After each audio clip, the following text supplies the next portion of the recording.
How to override the operator in Python. What is the name of the method to override the operator?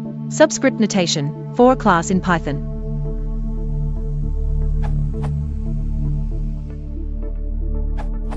You need to use the __getItem___ method.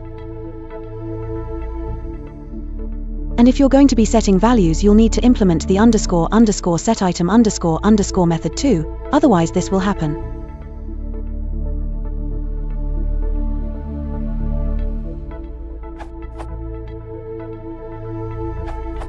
You are looking for the __getItem___ method. See this URL, section 3.4.6.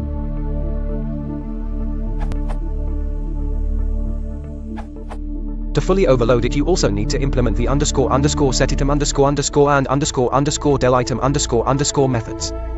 Edit. I almost forgot, if you want to completely emulate a list, you also need __get_slice___, __set slice___, and __del slice___. They are all documented in this URL.